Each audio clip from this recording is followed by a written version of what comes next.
Welcome into the latest edition of ESPN FC. I'm Dan Thomas, joined by Craig Burley, and Stevie's having horrible internet issues, so he's on a 2-second delay today, so this could be fun.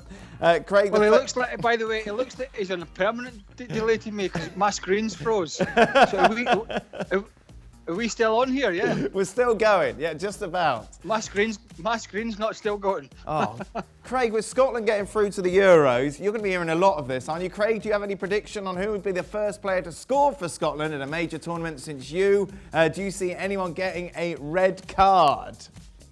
There's every chance the first player to score for Scotland will not be Scottish. He's probably going to be from the opposing team. You going own goal? Yeah, I'm going on goal. I heard Donaldson's commentary was like, Craig Burley, take that. It's like, I don't know. Somebody wants to score and get sent off, then my run's over. If they don't, it continues on. I don't know. Listen, they could easily go there and not score because, Stevie Clark's done great, but he's done it just by, he knows what he's got, put it that way. He knows what he's got, and they can't be expansive. So they play a defensive game. And you even look at Andy Robertson. Andy Robertson hardly crossed the halfway line in some of these games for Scotland. And for Liverpool, he's playing like a left winger. So it's just the way Scotland play. Anything can happen. Did you get into it, Craig? I wasn't with you with the penalty shootout. Were you involved? Were you emotionally involved? What in a daft question. No, I know because it's Craig, but I'm just wondering maybe this would be the breaking point. No. And I was in the studio, as you know, covering it, and I don't get emotional about stuff like this. Why? I'm not a supporter. But actually, the next morning when I woke up, and I did think to myself, do you know what a great achievement from the coaching staff, because in all fairness, there's been a lot of pretty good managers I've had to dig themselves a grave after taking this job. Gordon Strachan, Craig Levein, Alec McLeish, Walter Smith, George Burley, the list goes on. Yeah, we talked about Scotland a lot. That's enough now. Right, what was your go-to meal as soon as the season ends? Same as when it was on. Yeah, that's what I was thinking. Stevie did. No, but Craig, you were a little more careful, weren't you? Yeah, just more of the same. No, it would just be the same during and after and whatever. We didn't have. Yeah, we just. Yeah, no. Stevie. Listen. More of the same. Go on. Listen, when you're an apprentice at Chelsea, and after every day's training and taking the kit back and washing it and all that, before you went and got the tube underground back to your digs, there was a kebab and hamburger shop next to Fulham Broadway Station, and we all had an allowance in there, right, every day to go in and have burgers, kebabs, fries, milkshakes, right? So you're asking me about diets. Wow. That's what we had, and that's what the club provided. Stevie, who's going to win a title first? AC Milan or Manchester United?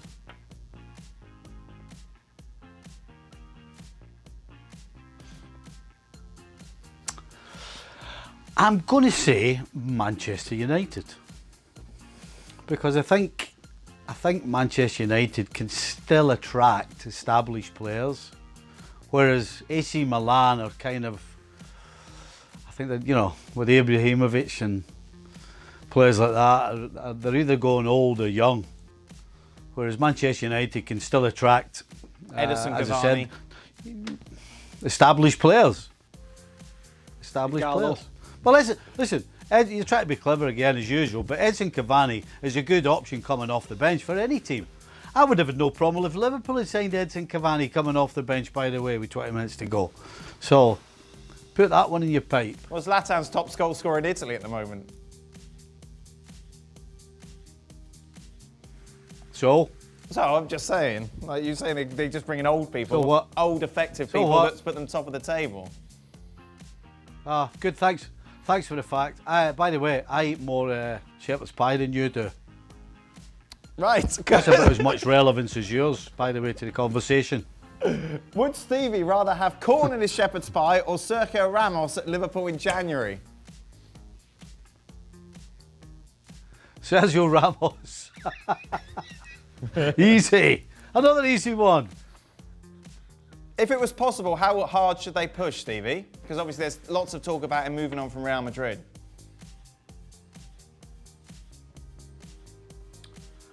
I don't wish to make this sound bad, but it depends how desperate they are. Listen, if Virgil van Dijk has a setback and it's going to take even longer, if Joe Gomez is struggling, then you're kind of listen. You would rather go for somebody like a Upamecano at 21, who you're going to have for a decade. It gets kind of a no-brainer. And if you can't get him, then you kind of start going down the list. And clearly, you want a younger player who's going to be there for some time. You really want to avoid stopgaps unless you're in a real hole. So listen, if they got Ramos, it would only be for a couple of seasons. I think he's on the wane a little. But it wouldn't be the worst signing ever. He would do a job. Dan, there's nothing. Even more he's that I would injured though like. today. He did his hamstring. Yeah, there's nothing more I'd like to see than Sergio Ramos coming to Liverpool, because we could potentially witness the greatest 360-degree turn ever in the history of punditry. Oh yeah, right. Aye. Good luck with that. Yeah, he'll be world class like Good luck that. with That'll that. be it. As soon as Dan, he'll not even have had his press conference and he'll be world class. Isn't it long? Oh, sorry. Which big nation is most likely to flop in Euros, Craig? Most likely to make a shock exit in the group stage? Who's that group of death? Group of death. Who's in that hard group that Hungary have just qualified? I can't remember. Is it Hungary, Portugal, Germany? I don't know. I feel like I'm just saying names. Right. Is it Portugal, France. Germany, and France. Yeah. Is it Portugal, Yes, Germany? Portugal, France, Germany, and Portugal. Germany then. And Germany. Hungary. Stevie? Oh, well, after the shellacking they got for Spain, absolutely Germany. Craig, isn't it long overdue that Southampton get some praise? Second best team since June, and yet only get talked about in relation to bigger sides dropping points. Bonus points if you don't mention the 9-0 or try to sell our players to Liverpool. I don't understand the question in terms of we in a general sense we wouldn't really talk about Southampton on the show because they're not going to be around in a league or European fight at the end of the season yet. But whenever they get a result, whenever I see them play, Hasenhüttl's done a very good job. I mean, there's no doubt about it. But I don't know who's going to praise them. I mean, we don't get the rundown for the show every day, and it's let's talk about Southampton. So yeah, they've got some good results, but so have Aston Villa. Craig, did you play with anyone that didn't need to train well but was always good when it came to matches? Oh. Wow. No, I know I did, but I can't remember. I think, have you mentioned can I jump in there? Mark Hughes before? Yeah, well, no, Mark Hughes trained well, he just trained poorly. Right. He didn't not. I think the question means was there anybody you played with? And Stevie probably knows better than me.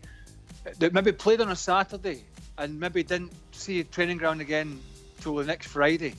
Maybe didn't even see the training ground again. There have been players like that because of the knees and stuff. Stevie? So there's a couple of players who arguably would be in any Liverpool side that was ever picked from the history of the team. Would be Ian Rush and Alan Hansen. And Dan, it's not everybody, and this is where I have a problem with all these, they have all these things on and it's all about how far you've run and all the rest of it.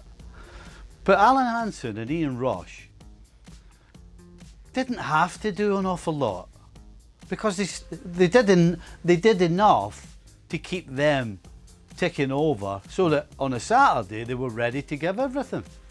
I mean, you watch Ian Rush on a Saturday and then you watch them in training during the week, you'd be like, hey, how is that possible? And Big Al was the same. Some would argue Big Al had a cigar out when he was playing on a Saturday, but Big Al just did enough to keep himself ticking over. And a lot of players are like that. You know, there's a lot of us are the opposite. Like I was a guy who every day I was giving it every single thing every day because I had to. I couldn't get away with just not doing stuff, and then particularly with my diet. Obviously, there's a good reason, but I was a guy like Steve McMahon, Ronnie Whelan. You know, you had a core of guys who every day were at it, who were ratting around, you know, trying to close people down, and then you had Hansons and Rushies who were just kind of on the periphery all the time.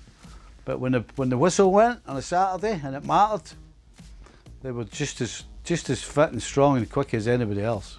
I'll give you another player, Dan, that I didn't play with. Stevie didn't play with either, I don't think. It was that era. Paul McGrath. Paul McGrath from Man United, Villa, Republic of Ireland was a magnificent centre half. Paul McGrath's knees were buckled together. I would imagine Paul McGrath didn't even know where the training ground was at Aston Villa, right? Because he probably never went there. But he played almost every weekend. But he was magnificent. But his knees were shot to pieces, and so, you know, I don't know if you could do that these days with the tempo of the game. I don't know whether that would work. But certainly that was quite the norm back in the 80s and 90s. I'm not sure if I mentioned it, boys, but when I lived in Madrid, Actually, two others. Go on, Stevie. Interrupt my story. No, there was two others. One more famous than that. Ledley King was another one who did the same as Paul McGrath for different reasons. But Ledley King was the same, never trained and just played. And then towards the end of his career, Norman Whiteside was the same because of his knees. Norman would never train, but I'll tell you what, on a Saturday, you didn't want anything to do with him. Next question. My Twitterless roommate Aidan wants to know your thoughts on Scott McTominay. Hold on, no. No, I want your story. Oh. I forgot my Come story. on, give us your story about Madrid. Real Madrid. You know, I used to live in Madrid, yes? How much? Yeah. I used to go to training every day, Yeah. and it will not shock you to learn that Ronaldo didn't break out in a sweat at all. Not Portuguese Ronaldo, but Brazilian Ronaldo. He just looked like a punter who was training with real footballers, and then at the weekend, bang, he turned it on. That's my story. That was Mark Hughes. My Twitterless roommate Aidan wants to know your thoughts on Scott McTominay. Is he good enough for Manchester United? I thought he played at Manchester United. Good enough at the moment. Yeah? Good enough for United? No, I mean, Stevie's just chuckling to himself. I think, you know, if they want to get back, you know, you ask yourself the question, if they were going head to head with Liverpool and City for a full season, would they need a better quality player than that? The answer is yes. The young man's done well. He's done well for the national team, gone back and playing centre back as well. So he's got a few strings to his bow. But when you look at the standard of the midfielder that they had, and the Keanes and the Carricks and the Scholes and the Giggs and all that, you know, I'm going across the whole midfield here, then they need a better calibre. Final question, another Scottish question. Do you have any memories of playing at Hampden Park, Stevie, which will be hosting Scotland for 2 Euro games? Are you kidding? My first cap was at Hampden Park, and as I've told you on previous occasions, for some reason they've changed the anthem to the Flower of Scotland, and it used to be the pipes and drummers. I mean, to stand in front of them, 10 yards in front of them, probably 100 of them, and listen to them playing the bagpipes and the drums was absolutely phenomenal. And it was Scotland the Brave, by the way. There was no words to it. It was just music, and I'll tell you, you could feel your heart pounding out your chest. It was absolutely fantastic. Craig? No, I'm the same. When you go out in the field for a warm-up, particularly in a big game, not a midweek friendly against Australia, and a wet night. It was another night I can remember. Horrible. But when it was a big game like England and the playoffs, or Greece, which was the last game of the qualification for the Euros in '96, so it was a must-win. And you go out and you warm up, and the pipes are all playing, they're marching up and down, and the stadium's pretty much full at that point. Then you just realise how big it is. But things have changed at the moment, obviously with no fans. But yeah, I really enjoyed. They changed Hampden a lot. I mean, they changed the seating and the shape of it and stuff. So it has changed, and a lot of people don't think it's a great atmosphere now. But I always enjoyed playing there, particularly in front of all the bagpipes and stuff. Good stuff, boys. Thank you very much. I think we should limit to one Scotland question a week now. Month. We'll be back tomorrow for more. Until then, goodbye. Well, thank you very much for watching ESPN on YouTube. For more sports highlights and analysis, be sure to download the ESPN app. And for live streaming, premium content, and let's not forget as well, ESPN FC 7 days a week. Subscribe to ESPN Plus.